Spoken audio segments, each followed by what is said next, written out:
네, 시간이 많지 않은 것 같습니다. 짧은 시간이지만 오늘 청지기 헌신 예배에 대한 말씀을 여러분들과 잠시 나누려고 합니다. 교회 안에는 항상 일꾼이 필요합니다. 그렇다고 아무나 일꾼으로 세울 수는 또한 없습니다. 잘못된 일꾼이 세워지게 되면 오히려 교회의 유익이 아니라 교회의 해가 될 수 있기 때문입니다. 우리 2016년 첫 1월 달이고요. 저희 교회 첫 헌신 예배입니다. 헌신 예배에 다른 헌신 예배보다 앞서서 우리 청지기들이 먼저 우리의 몸과 마음을 하나님께 내놓으면서 헌신의 예배를 드리려고 합니다.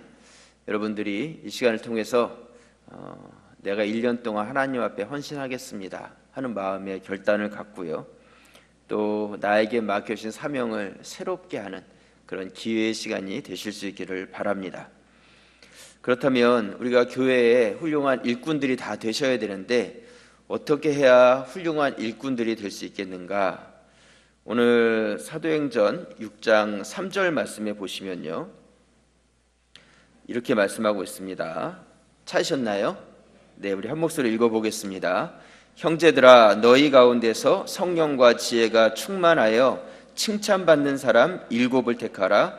우리가 이 일을 그에게 맡기고. 우리 생각에는 초대교회 하면 건강한 교회, 아무런 문제 없는 교회 이렇게 생각을 합니다. 하지만 그렇지 않습니다. 초대교회 안에도 문제가 있었고 초대교회 안에도 무엇인가 분쟁의 요소들이 있었다는 것이죠. 오늘 이 말씀에 보시면 그 배경이 어떠냐면요, 예루살렘 초대교회 안에 어떤 사람들이 있었냐면 원래 유대 땅에서 태어나서 살았던 유대인 과부 여인들과 이방 땅에서 살다가 이곳으로 들어온 헬라파 과부 여인들에 대한 문제가 있었습니다. 당시에 남편이 없는 과부 여인은 누군가의 도움이 있어야지만 살아갈 수 있었는데 교회가 그들을 섬기고 돕는 역할을 했다는 것이죠. 굉장히 좋은 중요한 일을 한 것입니다. 요즘 말로 한다면 복지관에서 혼자 계시는 어르신들 위해서 반찬이나 이런 배달을 해드리지 않습니까? 또 그런 일들이 그 당시에도 있었었다는 것이죠.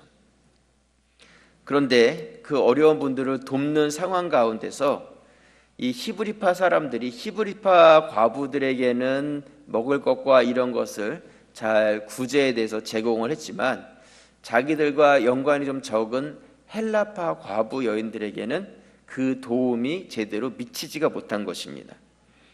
그래서 이 일로 인해서 교회 안에 상처가 생기고 또 삐지는 이런 일들이 일어나게 된 것이죠. 여러분, 어떤 분쟁과 이런 문제들이 대단한 것 때문에 일어나는 것이 아니라 어떻게 보면 굉장히 사소한 것, 먹는 거 하나, 과자 하나, 사탕 하나, 그래서 말하기도 좀 그렇지만 그럼에도 불구하고 어떻겠어요? 내 마음이 섭섭하고 삐져 있는 걸 어쩌겠습니까? 이런 일이 초대교회 안에서 있었다는 것이죠. 결국 이러한 문제 가운데서 이것을 해결하고 해소하기 위해서 일꾼이 필요했습니다. 그래서 교회 안에 7명의 집사를 세우게 되죠. 오늘 우리가 청지기 헌신 예배로 드리는데요, 여러분들이 헌신의 시간을 가지면서 먼저 부탁을 드리고 싶은 것은요, 이 말씀처럼 성령과 지혜가 충만한 일꾼들이 되시길 바랍니다. 사람 보지 마시고 하나님 앞에서, 또한 인간적인 지혜가 아니라 하나님께서 주신 지혜로 1년 동안 맡겨주신 사명을 감당해 가시는 그러한 청지기들이 되시기를 주님의 이름으로 부탁을 드립니다. 지혜가 있기 위해서는요, 나만을 생각해서는 지혜가 생기지 않습니다. 내가 아니라 다른 사람을 도와주시고 그들의 마음을 좀 헤아려 주시고 어떤 마음일까 어떤 생각일까를 생각하실 때에 거기서부터 진정한 지혜가 있고 또한 다른 분들로부터도 인정함을 받을 수 있게 되어지는 것입니다. 두 번째로요, 교회에 필요한 일꾼은 어떤 분이시냐면 이 3절 말씀에 보시면 칭찬받는 사람이다 이렇게 말씀하고 있습니다. 칭찬받는 일꾼, 아무나 택한 것이 아니라 칭찬을 받았다는 것이죠. 우선은 교회 성도들로부터 우리 청지기들이 칭찬받는 분들이 되시길 바랍니다. 사람들과의 관계가 잘 맺어지지 못하면 칭찬이 나올 수가 없어요. 인기 투표를 하라는 것이 아니라 여러분들이 하나님의 일을 위해서 성도들과의 좋은 관계를 맺어가는 그러한 일련의 청지기들이 되시기를 부탁을 드립니다.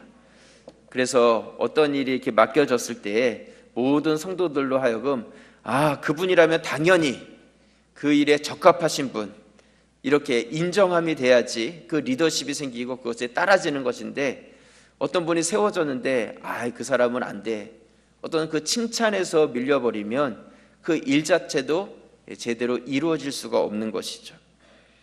또 두 번째로, 칭찬이라는 것은 사람들로부터만 칭찬을 받는 것이 아니라 위로 하나님께로부터도 인정과 칭찬을 받는 그러한 청지기들이 되시기를 부탁을 드립니다. 하나님 앞에서 진실한 삶을 살아가시기 바랍니다.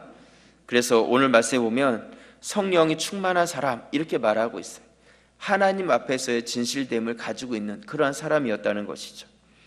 여러분, 초대교회 안에 이런 일꾼들이 세워지고, 그러므로 인해서 이러한 작은 분쟁과 또 섭섭함과 이런 문제들이 교회 가운데 있었지만 그 문제들이 해결되기 시작했습니다. 그리고 그 결과가 어땠냐면요, 우리 사도행전 6장 7절 말씀 같이 한 목소리로 읽겠습니다. 하나님의 말씀이 점점 왕성하여 예루살렘에 있는 제자의 수가 더 심히 많아지고 허다한 제사장의 무리도 이 도에 복종하니라. 이것이 하나님께서 주신 결과예요. 바른 일꾼이 세워지니까 하나님 말씀이 더 왕성해서 더 널리 퍼지고, 널리 퍼지다 보니까 또 하나님을 알아가는 제자의 수가 더해지는 그러한 은혜가 있었다는 것입니다. 우리 가자제일교회 모든 청지기들을 통해서 이 지역의 말씀이 더욱더 왕성하게 세워지고 더 많은 사람에게 전해지고 또 주님을 알아가는 영혼들이 더 많아지는 우리 2016년도 모든 사역이 되시기를 주님의 이름으로 축원합니다. 기도드리겠습니다. 감사합니다. 하나님, 고귀한